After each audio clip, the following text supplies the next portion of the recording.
एक पुस्तक है जिंद ए अवेस्ता, जिंद अवेस्ता ऐसे करके बोलते हैं। अब यहाँ हमारे यहाँ क्या है, पहले तो सीधा प्रश्न यही आता है कि किस धर्म से जुड़ी हुई पुस्तक है या किस धर्म की पवित्र पुस्तक है। तो आपको पता ही है पारसियों का जो अलग प्रकार एंग्लो इंडियन जो हम चुनते हैं ना, उनमें से एक निकाल लेते थे। और एक बात और थी, इसमें भी एक कहानी है, पारसियों को संरक्षण देने वाला देश था भारत, पुरानी कहानी है ये। जिंद अवेस्ता पारसियों की पवित्र पुस्तक है। अब यहां दो चीजें हमें याद रखनी है कि किस लिपि में ऋग्वेद लिखा गया है, ऋग्वेद की लिपि कौन सी है, प्लस ऐसा कौन सा धर्म ग्रंथ है भारतीयों का जो बिल्कुल मिलता है किससे, जिंद अवेस्ता से। या आप इसे ऐसे समझिए, ऋग्वेद पुराना है, जिंद अवेस्ता नया है, तो ये कहेंगे कि जिंद अवेस्ता मिलती है किससे, ऋग्वेद से। जिंद अवेस्ता पारसियों का धर्म ग्रंथ है, इसकी लिपि ब्राह्मी है। यह ऋग्वेद से मिलता जुलता है। ऋग्वेद में 10,580, ये किसी के में थोड़ी आगे पीछे हो तो देख लेना, ऋचाएं हैं तथा 10 मंडल हैं। ऋग्वेद की भाषा वैदिक संस्कृत है।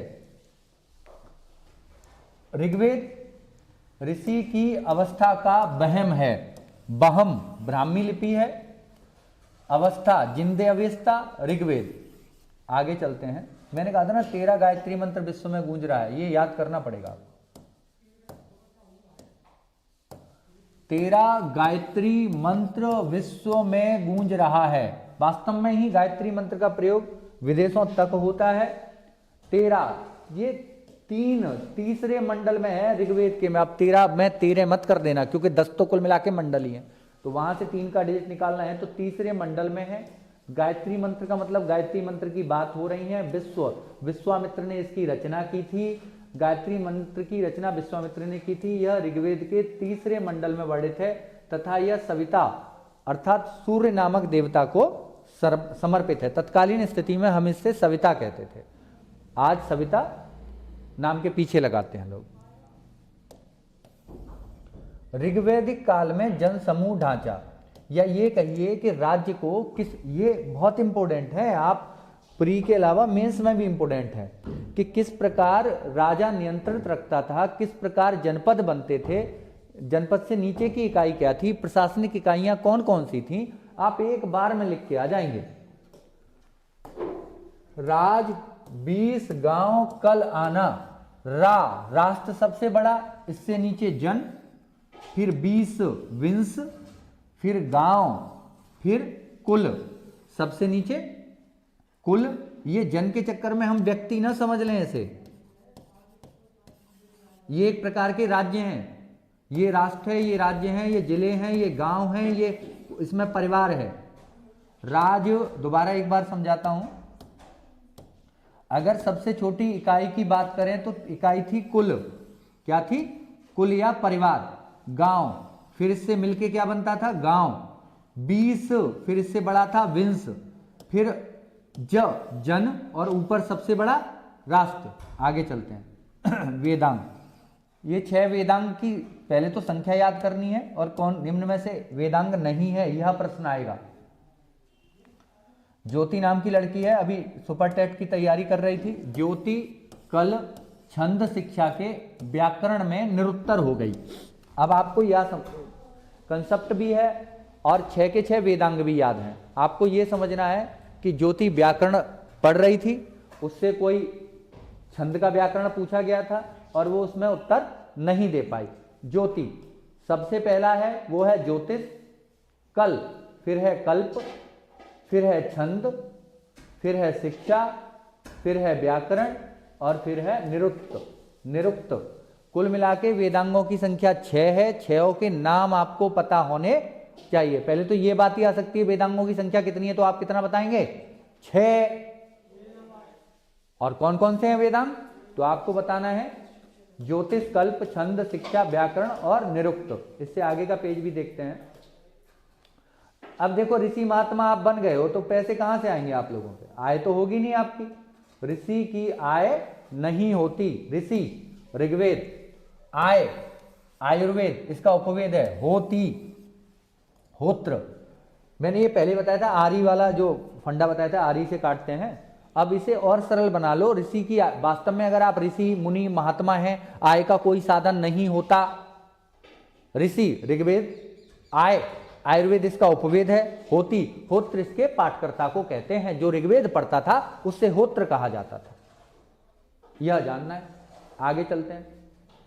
मैंने ये पहले भी बताया था, उदय गधे के समान गाता है।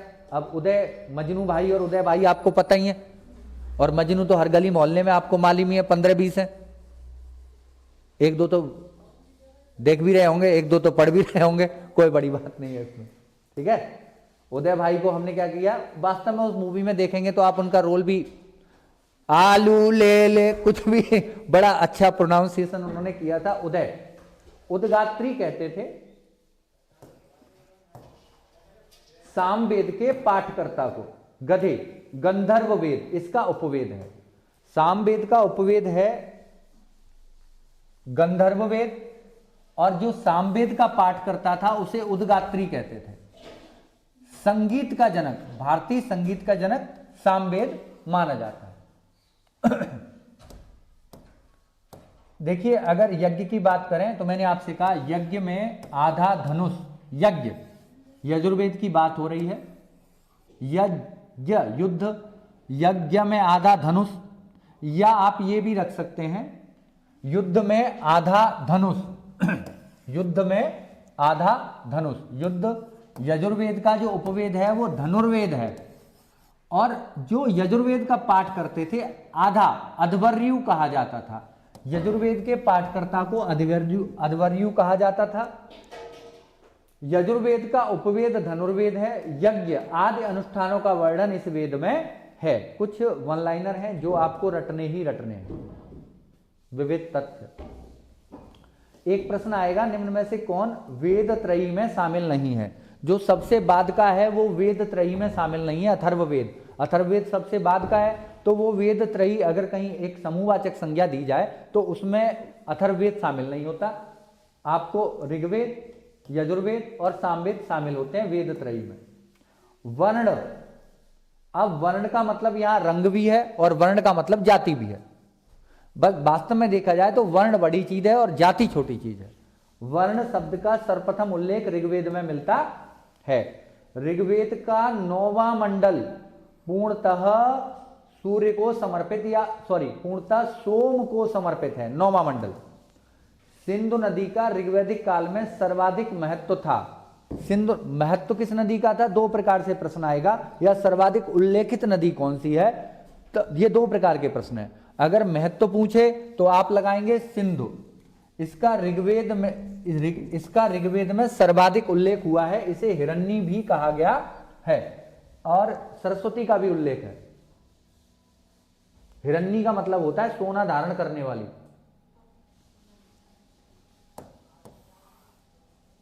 निष्क, तनिष्क के आभूषण आपने सुने ही है। तनिष्क एक ब्रांड है, सोने के आभूषण बनाते हैं, तो उसी से याद रख लीजिए निष्क। निष्क निष्क निष्क जो था ऋग्वैदिक काल में गले में पहने जाने वाला एक हार था, किंतु निष्क वैदिक काल में विनिमय का एक माध्यम भी था। दोनों चीजें हमें यहां समझनी है। निष्क तत्कालीन परिस्थिति में ऋग्वैदिक काल में गले में पहने जाने वाला एक आभूषण था।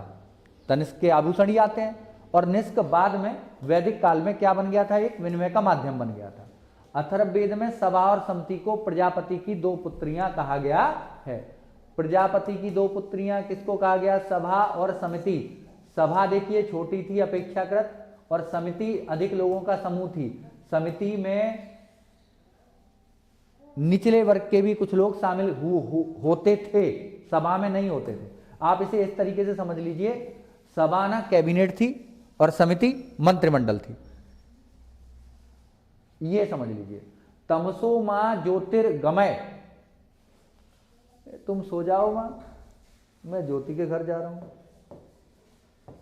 ई नहीं है अंधकार से प्रकाश की ओर। इसका मतलब होता है तमसो मां ज्योतिर्गमय। तम माने अंधकार और ज्योतिर माने प्रकाश। हमें अंधकार से प्रकाश की ओर ले जाना ही शिक्षा होती है। ये जो बात लिखी गई है बृहदारण्यक उपनिषद से ली गई है। हंसने की बात नहीं है तुम सो जाओ माँ, ये नहीं है। आगे का देखेंगे अगली वीडियो में। Have a nice day, bye.